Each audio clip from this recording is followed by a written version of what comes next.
Bonjour et bienvenue ce matin. Est-ce que vous êtes déjà une fois posé la question ou vous restez encore enchaîné ou attaché mais j'aime bien le mot enchaîné. Hier, comme je crois beaucoup d'entre vous, j'ai reçu plein de messages, bon, surtout maintenant par WhatsApp ou d'autres moyens de communication sur mon téléphone pour des vœux de Noël. Et en général, on nous envoie Joyeux Noël, etc., ces genres de phrases. Et j'ai reçu hier un message depuis l'Allemagne, et qui était en fait, en allemand on dit également Joyeux Noël, qui veut dire Frohe Weihnachten. Et puis quelqu'un m'a écrit Freie Weihnachten, ça veut dire Noël libre. Qui est, vu que le mot est assez similaire, c'est presque un jeu de mots.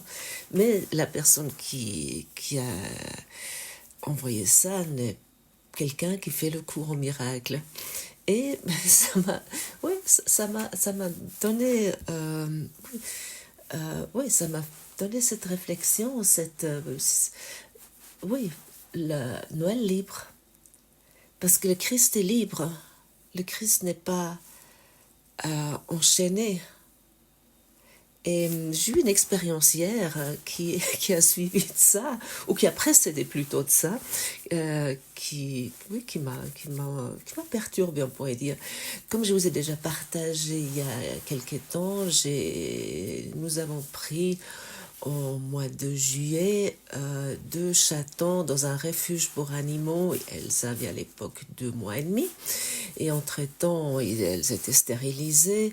Elles ont presque 9 mois. Et nous avons décidé, on a dit, on va les laisser sortir le 25 décembre. C'est-à-dire qu'en fait, elles sortaient déjà avant.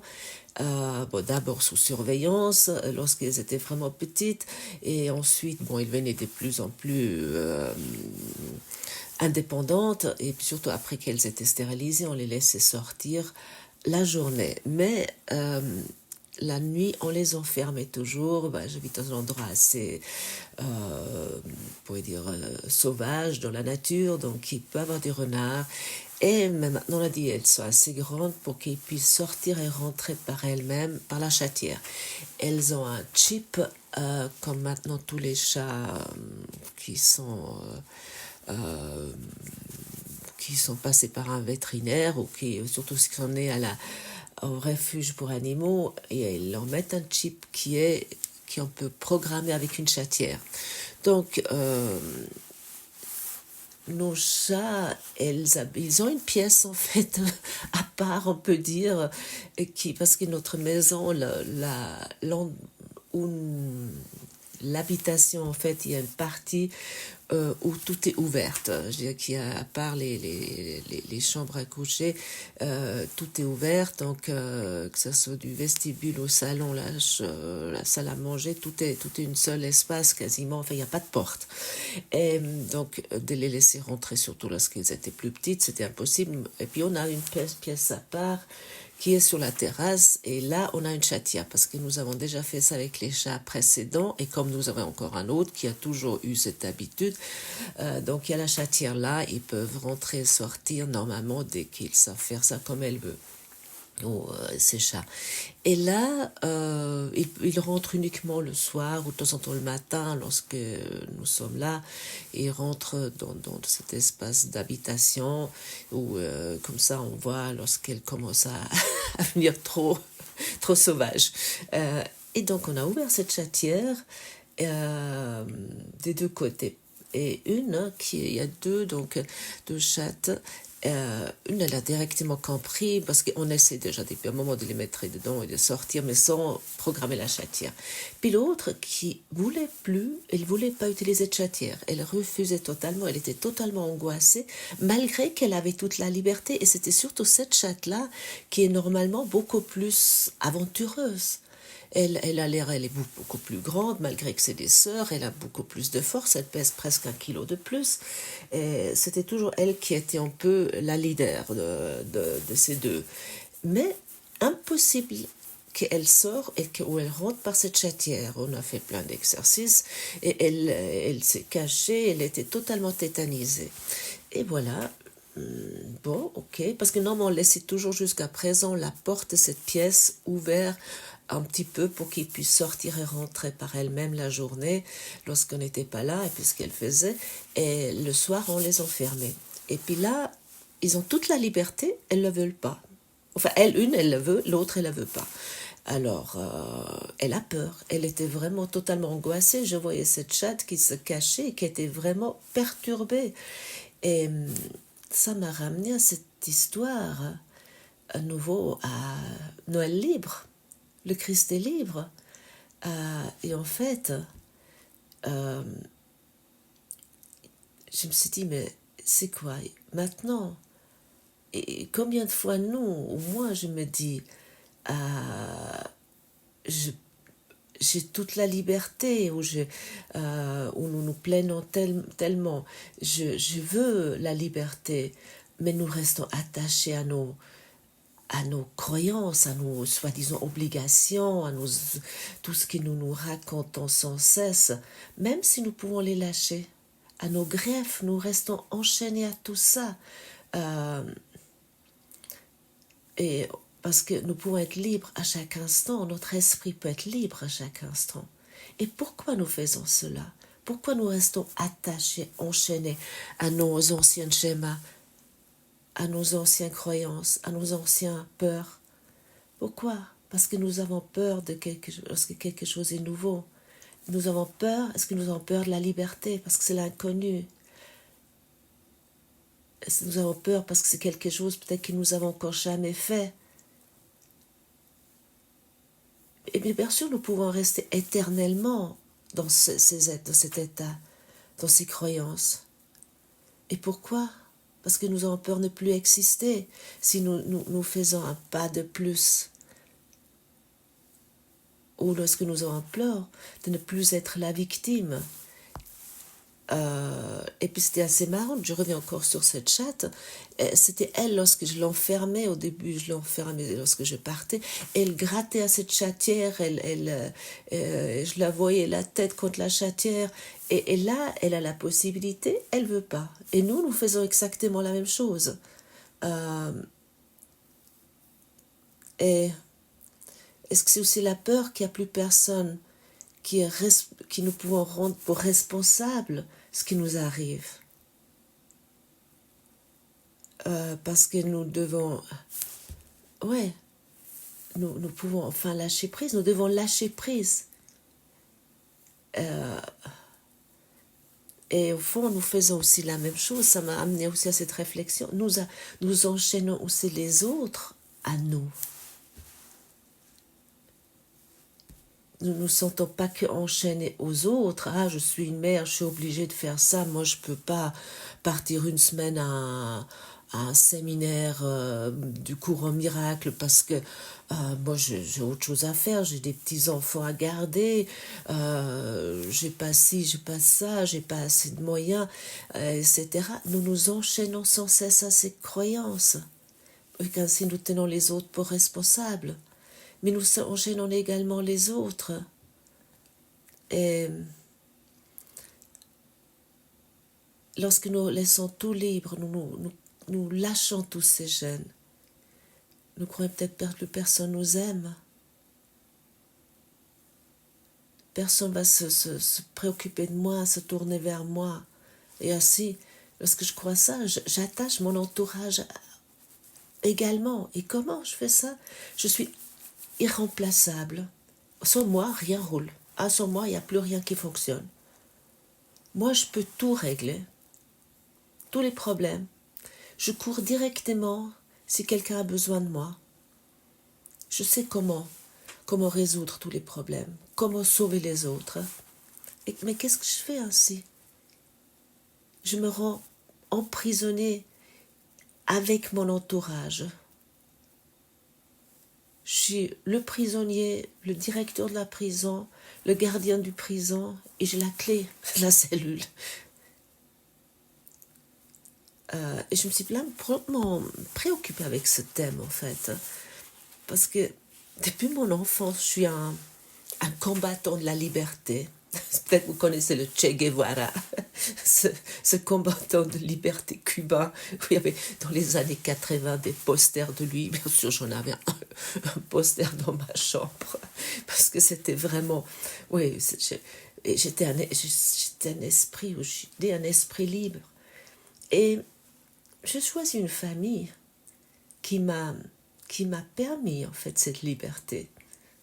Mais, bien sûr, ça semblait jamais être assez. Mais en même temps aussi, je me suis entre deux aussi plaint, parce qu'on peut tout utiliser pour se plaindre, pour se mettre en victime.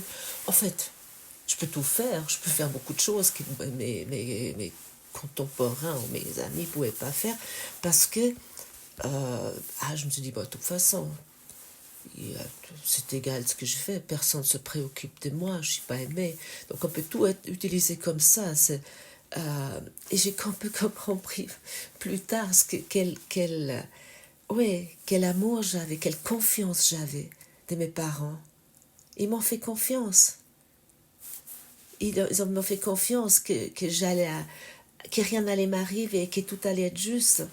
Mais il y a quelques décennies, je suis arrivée dans une famille où c'est le pur contraire. Parce que j'avais effectivement à apprendre encore quelque chose.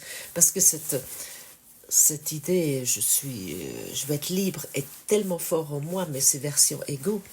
Et je me trouvais soudainement dans une famille où c'est le pur contraire, où tout le monde est enchaîné un avec l'autre et personne n'a jamais essayé d'échapper dans ça, dans ma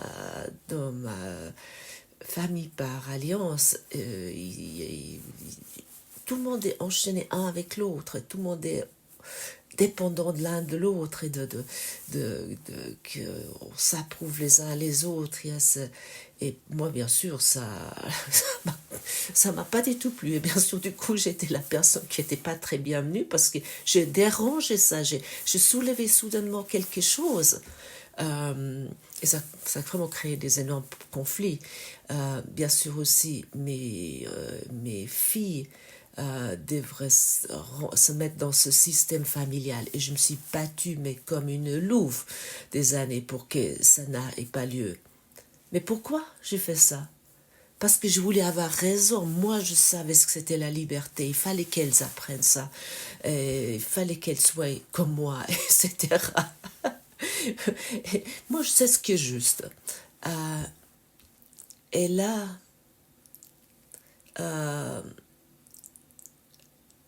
j'ai vraiment, à un moment donné, avec surtout là, c'est encore revenu plus fort, parce que, par exemple, mes filles, ils ont fêté le réveillon avec ma belle famille, moi pas. Parce qu'entre-temps, j'ai même plus invité, mais c'est ma propre décision également. Mais j'étais totalement en paix, parce que j'avais plus aucune obligation, aucune obligation de mettre un masque. Mais il y a eu ce tiraillement longtemps. Personne ne fêtait Noël, mais en fait, c'est mon propre choix, simplement. Et de voir le Christ libre, je les laisse libres. Je n'ai pas besoin de leur dire ce qu'est. C'est ça la véritable paix. Et cette leçon aujourd'hui dit, paix à moi, le Saint Fils de Dieu, paix à mon frère, qui ne fait qu'un avec moi. Que le monde entier soit comble de paix pour nous. Oui, quelle magnifique phrase. Et la prière aujourd'hui est, Père, c'est ta paix que je voudrais donner en la recevant de toi. Je suis ton fils à jamais, exactement tel que tu m'as créé, car les grands rayons demeurent à jamais calmes et imperturbés au-dedans de moi. Je voudrais les atteindre en silence et en certitude, car la certitude ne peut se trouver nulle part ailleurs. Paix à moi, paix à moi et paix au monde entier. Paix à moi et paix au monde entier. En sainteté, nous avons été créés et en sainteté, nous demeurons. Ton Fils est pareil à toi, en parfaite impeccabilité. Et avec cette pensée, nous disons joyeusement Amen. Quelle magnifique leçon, cette leçon 360. Et le problème n'a jamais été l'absence de paix. Le problème a toujours été la croyance que nous pouvions la produire seuls, ou au pire que nous devions la mériter. Et il y a cette phrase, Père, c'est toi, c'est ta paix que je voudrais donner en le recevant de toi. Et qu'est-ce que ça signifie? Ça signifie, cette phrase remet l'église au milieu du village, quoi. On dit ça comme ça en français, en tout cas en Suisse on dit ça. L'église est au milieu du village. Cette phrase remet immédiatement les choses à leur juste place. Donc, la paix n'est pas un effort humain. La paix n'est pas le résultat d'un travail sur soi acharné. Ça, c'est quelque chose, je dois être en paix à tout prix parce que c'est tel jour et tel événement. Non, c'est pas comme ça. Et puis elle n'est pas non plus une récompense d'avoir été sage ou spirituel. Non, la paix est déjà donnée. La paix, elle a une source. Et cette source n'est pas l'ego. Cette source n'est pas la personnalité, non. Parce que moi j'ai une personnalité, on pourrait dire plutôt feu. Donc la paix pourrait être plus difficile pour moi que pour quelqu'un qui a un caractère plus calme. Non, c'est pas du tout ça. La paix est en nous. Et le problème n'a jamais été l'absence de paix, parce qu'elle est en nous. Et le problème est aussi toujours cette croyance que nous pouvions la produire seuls, cette paix. Ou au pire, nous devions le mériter. Non. Recevoir la paix de Dieu, c'est reconnaître qu'elle est en nous, qu'elle est déjà là, et que nous n'avons rien à prouver, mais rien du tout. Mais cela demande une décision, cela demande ta volonté comme la mienne. Simplement. Et je suis ton fils à jamais. Nous avons déjà entendu souvent cette phrase, telle que tu m'as créé. Et cela est très dérangeant pour l'ego. Parce que ça nie toute l'idée de chute, de dégradation, on pourrait dire, de corruption intérieure. C'est que je suis exactement telle que tu m'as créée. Je ne veux pas dire que je suis presque comme tu m'as créée, ou que je suis à condition que telle que tu m'as créée, ou je suis après que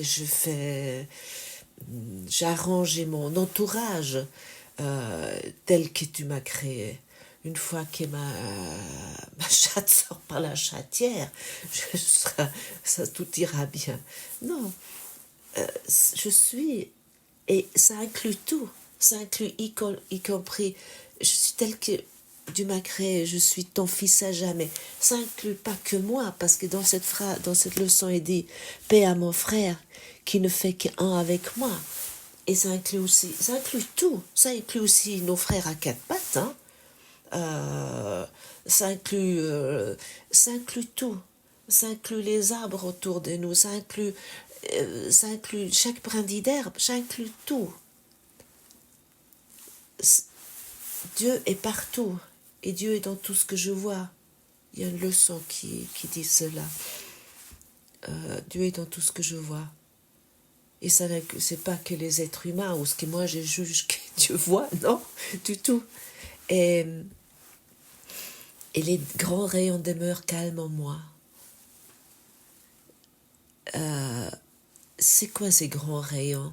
Cette image est fondamentale en fait. Ces grands rayons symbolisent la connaissance parfaite que nous sommes, la lumière de Dieu, la vérité immuable. Et c'est comme le soleil en fait. Et pour ça qu'il y a dans beaucoup de cultures anciennes, on croyait que Dieu est le soleil, parce que nous ne sommes, parce qu'il n'y a aucun rayon qui brise séparément du soleil. Et le soleil, comme déjà dit dernièrement, c'est comme l'oxygène. Lorsque une pièce, il est pour tout le monde. Il n'y a pas moi qui a plus que toi, ou une partie, il y a l'oxygène, et puis toi, tu as moins d'oxygène. Et c'est la même chose. Le soleil, les rayons sont à tout le monde. Et c'est pareil avec ce que nous sommes, dans cette lumière de Dieu, dans l'amour de Dieu, dans cette source, nous sommes tous pareils. Et nous ne pouvons pas nous séparer. Nous rayonnons depuis notre source. Mais nous rayonnons tous pareil. Et parfois il y a des nuages, mais derrière le nuage, il y a le soleil. Le soleil n'arrête pas de briller. Et même si elle est l'autre côté, la nuit, il est l'autre côté de la planète, mais il continue à briller. Il est toujours là. Et c'est pareil avec Dieu. Et puis on pourrait dire aussi autrement, ce qui est réel en toi et en moi n'a jamais été affecté par le chaos que nous croyons vivre, simplement. D'ailleurs, je constate que je dis toujours simplement. Voilà, c'est comme ça. Et en sainteté, nous avons été créés et en sainteté, nous demeurons. Et souvent, cette sainteté, ça nous semble un mot tellement... Oui, fou, il y a les saintes, et puis moi, je ne suis pas.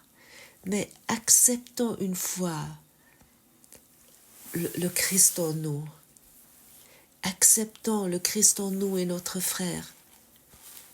Et lorsque j'accepte cela, la paix du Saint-Fils est en moi, mais c'est mon frère qui va me le montrer, parce que nous sommes tous liés. Et cela demande simplement un peu de... Ouais, ça demande cet engagement, cette petite volonté. Et la dernière phrase qui est: avec cette pensée, nous disons joyeusement Amen. C'est pas quelque chose d'austère, je vous ai déjà dit, Dieu n'est pas austère. Jésus n'est pas austère, secours n'est pas austère. Et Amen, Amen. Ça veut dire nous interprétons, nous traduisons ça, ainsi soit-il. Dans les cultes juifs, je fréquentais un moment aussi des cultes juifs, et je me suis pas mal intéressée à ça. Ça veut dire c'est vrai, d'accord, en vérité, et je trouve ça très joli.